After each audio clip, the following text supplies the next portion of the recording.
দর্শক, পরপর বেশ কয়েকটি উদ্বেগজনক সংবাদ আমাদের জন্য। অনেক মিষ্টি মিষ্টি কথা যুক্তরাষ্ট্র এবং ইউরোপীয় ইউনিয়নের পক্ষ থেকে আমরা শুনেছি। গত কয়েকদিনে একাধিক মন্ত্রীর সঙ্গে মার্কিন রাষ্ট্রদূত পিটার ডি হাস এবং ইউরোপীয় ইউনিয়নের রাষ্ট্রদূত চার্লস হোয়াইটলি, এমনকি ওবায়দুল কাদের তার ভাইকে নিয়ে কঠিন পরিস্থিতির মধ্যে পড়েছেন, খুবই বিব্রতকর অবস্থার মধ্যে পড়েছেন। এখন আলোচনা করব তার ছোট ভাইকে নিয়ে কি ঘটেছে, আসল ঘটনাটা কি। আওয়ামী লীগ সরকার গত 15 বছরে দেশটাকে পুরোপুরিভাবে ধ্বংসের দিকে নিয়ে গেছে। দেশের অর্থনীতি এখন ধ্বংসের দ্বার প্রান্তে দাঁড়িয়ে আছে। রিজার্ভ $14 বিলিয়ন নিচে চলে এসছে। ব্যাংকগুলো ধ্বংস হয়ে গেছে, ব্যাংকগুলোতে টাকা নাই, ডলার নাই, এই কারণে এলসি খোলা যাচ্ছে না। প্রত্যেকটা জিনিসের দাম দ্বিগুণ, তিনগুণ, চারগুণ পর্যন্ত উঠে গেছে। সরকার এগুলো কিছু নিয়ন্ত্রণ করতে পারছে না। এভাবেই দেশটাকে ধ্বংস করেছে। দেশের জনগণের কথা তারা ভাবেনি এবং দেশের জনগণ আজকে একদম ধ্বংসের দ্বার প্রান্তে এসে দাঁড়িয়েছে, দেয়ালে পিঠ ঠেকে গেছে। বাংলাদেশের সরকারকে পতন ঘটানোর জন্য এই দেশের যত বিরোধী দল আছে, সমগ্র বিরোধী দল ডান বাম যে আদর্শেরই হোক, হাসিনার পতনের জন্য সবাই এখন ঐক্যবদ্ধ। সবচেয়ে বড় বিপর্যয়ের মুখে পড়েছে কনজারভেটিভ পার্টি, এটা যুক্তরাজ্যের, চিনেন নাহি, যার বর্তমান প্রধানমন্ত্রী ঋষি সুনাক যে পার্টিকে লিড করে।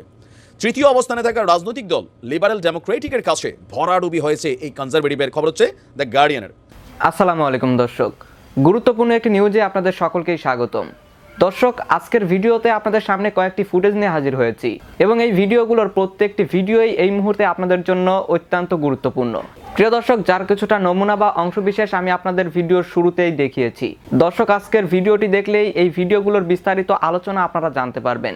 তো প্রিয় দর্শক, আমি আর বেশি কথা বাড়াবো না, আপনাদের সরাসরি সবগুলো ভিডিও দেখাবো। তবে ভিডিওগুলো দেখানোর আগে বলি, যারা এখনও চ্যানেলটি সাবস্ক্রাইব করেননি সকলে চ্যানেলটি সাবস্ক্রাইব করে পাশে থাকা বেল আইকনটি বাজিয়ে দিবেন। আর যারা ইতিমধ্যেই সাবস্ক্রাইব করে রেখেছেন তাদের সকলকে অসংখ্য ধন্যবাদ। তো চলুন একটি লাইক দিয়ে আমরা ধারাবাহিকভাবে সবগুলো ভিডিওর বিস্তারিত আলোচনা দেখে আসি। ওবায়দুল কাদের তার ভাইকে নিয়ে কঠিন পরিস্থিতির মধ্যে পড়েছেন, খুবই বিব্রতকর অবস্থার মধ্যে পড়েছেন। এখন আলোচনা করব তার ছোট ভাইকে নিয়ে কি ঘটেছে, আসল ঘটনাটা কি। এছাড়া মূলত জনাব ওবায়দুল কাদের তার দুই ভাইকে নিয়েই বেকায়দায় আছেন। তার ভাইরা লোকাল পলিটিক্স করে, একজন উপজেলা চেয়ারম্যান হতে চায়, আরেকজন তো পৌরসভা মেয়র। তো এখন আপনারা জানেন যে মাননীয় প্রধানমন্ত্রীর নির্দেশনা যে মন্ত্রী এমপিদের স্বজনরা প্রার্থী হতে পারবে না নির্বাচন থেকে সরে দাঁড়ানোর। এখন স্বজনের নানান ইখতলাফি সংজ্ঞা আছে, কিন্তু আপন ভাই যে স্বজনদের মধ্যে পড়বে এটা নিয়ে কোনো ইখতলাফ নাই, এটা মাল ইত্তেফাক, এটার উপর ইজমা আছে আওয়ামী লীগে। এখন ওবায়দুল কাদেরের যিনি ভাই সেই মির্জা কাদের, যিনি একবার ওবায়দুল কাদেরকে ধুয়ে দিয়েছিলেন, ওবায়দুল কাদের নিজের এবং তার স্ত্রীর নানান কর্মকাণ্ড অনেক কিছু ফাঁস করে দিয়েছিলেন।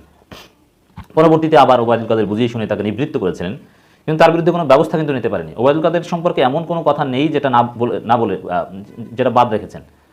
মানে আওয়ামী লীগের সাধারণ সম্পাদকের বিরুদ্ধে এরকম কথা যা বলেছেন মির্জা কাদের সাহেব, তাতে মির্জা কাদেরকে বহিষ্কার করার কথা ছিল, কিন্তু কিচ্ছু করতে পারেনি। মানে ওবায়দুল কাদের দুর্বলতাগুলো ছিল, এই কারণে মির্জা কাদেরকে বলতে পারেনি, মিলে যেতে বাধ্য হয়েছিলেন।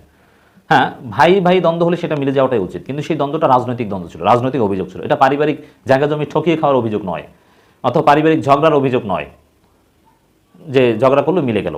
তো ওবায়দুল কাদের দুর্বলতা সেখানেই প্রমাণিত হয়েছিল যে তার ভাইদের নিয়ে তিনি আসলে কঠিন অবস্থার মধ্যে আছেন। জাতীয় রাজনীতিতে এত প্রতাপশালী ব্যক্তি, এত পাওয়ারফুল ব্যক্তি, এত গুরুত্বপূর্ণ ব্যক্তি আমেরিকাকে থ্রেট দেন, কিন্তু তার ভাইদেরকে কিছু করতে পারেন না, ভাইদের উপর নিয়ন্ত্রণ নাই। দুঃখজনক অবস্থা। ওবায়দুল কাদের মাননীয় প্রধানমন্ত্রীর সেই সিদ্ধান্তের পক্ষ নিয়ে, আর পক্ষ তো নীতি হবে যেহেতু আওয়ামী লীগের সাধারণ সম্পাদক, যে এমপি মন্ত্রীদের আত্মীয়রা নির্বাচন করতে পারবে না। শাহজাহান খানের সাথে ঝগড়াও করেছিলেন, কারণ শাহজাহান খান সেই সিদ্ধান্ত মানেননি। এখন যদি ওবায়দুল কাদের আত্মীয়রাই নির্বাচন করে, প্রধানমন্ত্রীর নির্দেশনা উপেক্ষা করে, তাহলে অবস্থাটা খুবই বিব্রতকর না? শাহজাহান খান সে তো কলার ধরে জিজ্ঞেস করবে, কি কাদের সাহেব তোমার ভাই কেন নির্বাচন করছে, আমাকে তো ঝাড়ি দিয়েছিলে আমার ছেলের ব্যাপারে, এখন তুমি কি করছো? তো এই পরিস্থিতিতেই একটা খবর এসেছে, মামলার তথ্য গোপন করায় ওবায়দুল কাদের ছোট ভাইয়ের মনোনয়নপত্র বাতিল। খবরটা একটু আপনাদেরকে জানাই।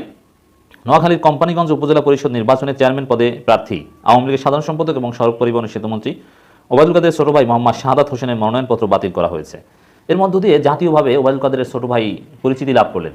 ওবায়দুল কাদেরের আরেক ভাই মির্জা কাদের, যিনি মেয়র, তিনি পরিচিতি লাভ আগেই করেছেন ওবায়দুল কাদেরকে গালাগালি করে। কিন্তু এই শাহাদাত হোসেন নামের এক ভাই আছে, এটা কিন্তু আমরাও জানতাম না, লোকাল লোকজন হয়তো বা জানতো।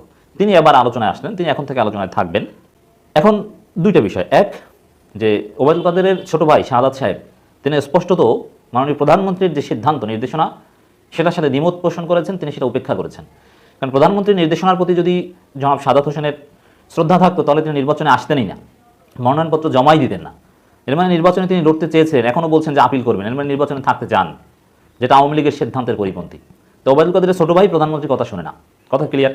এটা ওবায়দুল কাদেরের জন্য মারাত্মক বিব্রতকর পরিস্থিতি যে তার আপন ছোট ভাই আওয়ামী লীগের পাওয়ার, ওবায়দুল কাদেরের পাওয়ার নিয়েই তো গুরুত্বপূর্ণ, সেই তার কথা শুনে না, প্রধানমন্ত্রীর কথা শুনে না।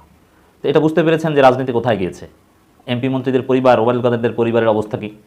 তোরা দেখ দেখ দেখ রে চাহিয়া, পুতিন রে গুতা দিয়া গেছে হারিয়া। না, পুতিনের সাথে পাঙ্গা নেওয়া এত সোজা না।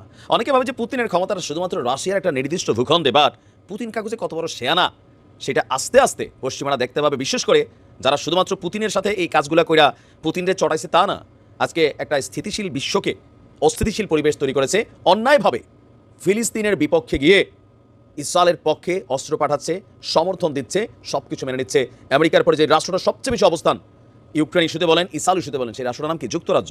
এর অবশ্য অনেক আগে থেকেই লুটেরা। আজকের দিনে স্বাধীন বাংলাদেশ, ভারতবর্ষ ইতিহাস খেলা আছে না, পলাশির যুদ্ধ, ইস্ট ইন্ডিয়া কোম্পানি, ইংরেজদের সেই কই থেকে আসছে, সাগরপথে আইসা ভাই আমাদের দেশগুলোর লুটপাট কইরা এরা এখন ওইখানে গিয়ে মানবতার গান গায়। এদের রানীর মাথাতেও মাঝে মাঝে দেখা যায় যে আমাদেরই কোনো না কোনো দেশের সম্পদ স্বর্ণটন রানিয়ে রাখছে। সবগুলো পশ্চিমাদের কিন্তু একই কাহিনী। আচ্ছা আসেন, ঘটনা কি যে পুতিনের সাথে পাঙ্গায় বা কি বলা হয় যে ফিলিস্তিনের বিপরীতে নিজেদের অন্যায় অবস্থানকে কেন্দ্র করে এরা এদের দেশে আজকে কি হচ্ছে, নির্বাচন চলছে। আর প্রায় বলা হচ্ছে যে আপনার স্থানীয় যে সরকার নির্বাচন সংগঠিত হয়েছে গত 2 মে, এই স্থানীয় সরকার নির্বাচনে গত 40 বছরের ইতিহাসে, আমার কথা না, গণমাধ্যমের কথা, 40 বছরের ইতিহাসে সবচেয়ে বড় বিপর্যয়ের মুখে পড়েছে কনজারভেটিভ পার্টি, এটা যুক্তরাজ্যের, চিনেন নাহি, যার বর্তমান প্রধানমন্ত্রী ঋষি সুনাক যে পার্টিকে লিড করে। তৃতীয় অবস্থানে থাকা রাজনৈতিক দল লিবারেল ডেমোক্রেটিকের কাছে ভরাডুবি হয়েছে এই কনজারভেটিভের। খবর হচ্ছে দ্য গার্ডিয়ানের। 107টি কাউন্সিলে 2700 কাউন্সিলর এবং 11 জন সিটি মেয়র নির্বাচিত হওয়ার জন্য রাজনৈতিক দলগুলো অংশগ্রহণ করেছে। নির্বাচিত 11টি মেয়রের আসনের মধ্যে 10টি হেরে গেছে এই ঋষি সুনাকের দল। 10টি আসনে মেয়র পদে বিপুল ভোটে লাভ করেছে আপনার কি বলে যে লেবার পার্টি। এটা কারণ কি? রাজনৈতিক সরকারগুলো সবাই ইসরায়েলের পক্ষে, জনগণ সত্য এবং ন্যায়ের পক্ষে, ফিলিস্তিনের পক্ষে না, সত্য এবং ন্যায়ের পক্ষে, অন্যায়ের বিপক্ষে।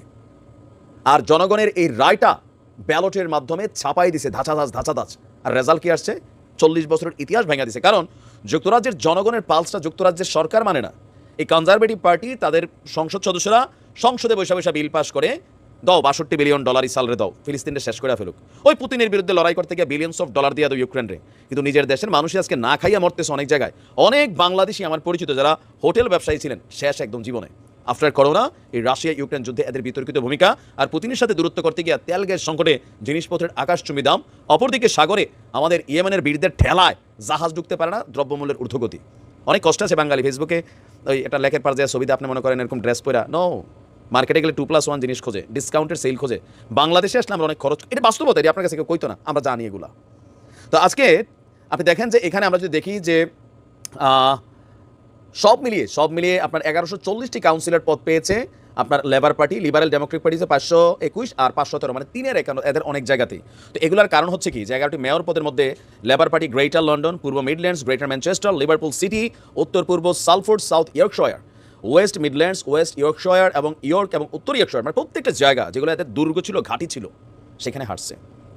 এটা মানুষের ভেতরের তোমরা যারা মনে করছো ক্ষমতা বইয়া এসে গুড়িবাজি করবা নাকি, আমরা আশা করি এই রাজনৈতিক নেতাদের পরিবর্তন হোক, বিশ্বকে শান্ত করতে দরকার। তবে আমেরিকার ভিতরে খেলাটা আবার উল্টা।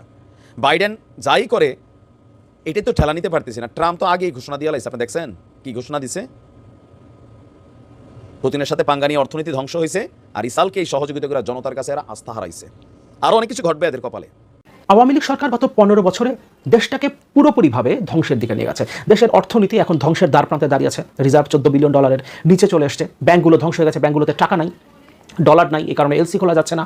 প্রত্যেকটা জিনিসের দাম 2 গুণ 3 গুণ 4 গুণ পর্যন্ত উঠে গেছে। সরকার এগুলো কিছু নিয়ন্ত্রণ করতে পারছে না, সত্যিকার অর্থে নিয়ন্ত্রণ করার ইচ্ছাও তাদের নাই। কারণ যারা সিন্ডিকেট করে জনগণের পকেট কাটছে তারা সরকারেরই লোক, তারা সরকারের পৃষ্ঠপোষকতাই জনগণের পকেট কাটছে। নিজেদের লোকদের পকেট ভরবার জন্য বিদ্যুতের দাম, গ্যাসের দাম, তেলের দাম দফায় বাড়ানো হচ্ছে। বছরের পর বছর ধরে কুইক রেন্টাল বিদ্যুৎ কেন্দ্রগুলো মাত্র 2 বছর 3 বছরের জন্য যেগুলো চালু থাকবার কথা ছিল, সেগুলো মেয়াদ বাড়াতে 16 বছর করা হয়েছে। এবং এই বিদ্যুৎ কেন্দ্রগুলোতে ক্যাপাসিটি চার্জের নামে যে ভর্তুকি দেওয়া হচ্ছে, সেই ভর্তুকির টাকা এখন জনগণের পকেট থেকে আদায় করা হচ্ছে। এখন নাকি প্রত্যেক বছর 4 বার করে বিদ্যুতের দাম বাড়াবে সরকার। এভাবেই দেশটাকে ধ্বংস করেছে। দেশের জনগণের কথা তারা ভাবেনি, এবং দেশের জনগণ আজকে একদম ধ্বংসের দ্বার প্রান্তে এসে দাঁড়িয়েছে, দেয়ালে পিঠ ঠেকে গেছে। মধ্যবিত্ত, নিম্ন মধ্যবিত্ত এখন পরের বেলায় খেতে পারবে কিনা, পরের মাসে চলতে পারবে কিনা, ছেলে মেয়েদের লেখাপড়া করাতে পারবে কিনা, সেটা নিয়ে এখন তারা চিন্তিত। আর যারা নিম্ন আয়ের মানুষ, তারা কোনো রকমে এখন বেঁচে আছে, কোনো রকম বেঁচে আছে। 3 বেলার জায়গায় হয়তো 2 বেলা খাচ্ছে, 2 বেলার জায়গায় হয়তো 1 বেলা খাচ্ছে, এভাবে বেঁচে আছে। কিন্তু এই সরকারের তাতে কোনো ভূক্ষেপ নেই, কারণ যেহেতু তারা 2014, 18, 2024-এ জনগণের ভোট ছাড়া জোর করে ক্ষমতা এসছে, সুতরাং জনগণের ভোগান্তি নিয়ে তাদের আসলে কোনো দুশ্চিন্তা নাই। তারা আইন শৃঙ্খলা রক্ষাকারী বাহিনীকে দলীয় ক্যাডার বাহিনীতে পরিণত করেছে, সবগুলো প্রতিষ্ঠানকে ধ্বংস করেছে এবং তার আমলাদেরকে, আইন শৃঙ্খলা রক্ষাকারী বাহিনীর সদস্যদেরকে এবং তার অলিগারদের পকেট ভরে সে তাদেরকে সন্তুষ্ট রেখে ক্ষমতায় থাকতে চাইছে। এর বিরুদ্ধে লড়াইয়ে বিএনপি রাজপথের প্রধান শক্তি এবং সেই শক্তির মূল উৎস হচ্ছে তৃণমূলের নেতাকর্মীরা, যারা যে কোনো মুহূর্তে এই সরকার বিরুদ্ধে লড়াইয়ে জীবন দিতে প্রস্তুত। কিন্তু এই নেতাকর্মীরা যারা মাথার উপরে লক্ষ লক্ষ নেতাকর্মীর মাথার উপরে যে লক্ষ লক্ষ মামলা নিয়ে তারা এই যে সমাবেশগুলোতে অংশ নেয়, এই লড়াইগুলোতে যে তারা অংশ নিচ্ছে, তারা যে জীবনের মায়া করছে না, যেখানে মিছিলে সরাসরি এই সরকারের পুলিশ বাহিনী, পেটোয়া বাহিনী গুলি করছে, তারপরও তারা ভয় পাচ্ছে না, তারপরও তারা মিছিলে যাচ্ছে, তাদের তো একটা আশ্রয় প্রয়োজন। আপনি যদি তাদের জন্য যে অর্থ বরাদ্দ হয় সেটা যদি আমরা লোপাট করে ফেলি, তাদের আশ্রয় দেওয়ার পরিবর্তে যদি আমরা আমাদের নিজেদের স্বার্থ উদ্ধারের চিন্তা করি, তাহলে এই সরকারের বিরুদ্ধে লড়াই আমরা কখনোই জিততে পারবো না। দর্শক, আমি আশা করছি আপনারা সকলেই অত্যন্ত মনোযোগ সহকারে সবগুলো ভিডিওই দেখেছেন। এমনকি দর্শক, যদি এই ভিডিওগুলো সম্পর্কে আপনাদের কোনো মতামত থেকে থাকে তাহলে তো অবশ্যই জানাবেন।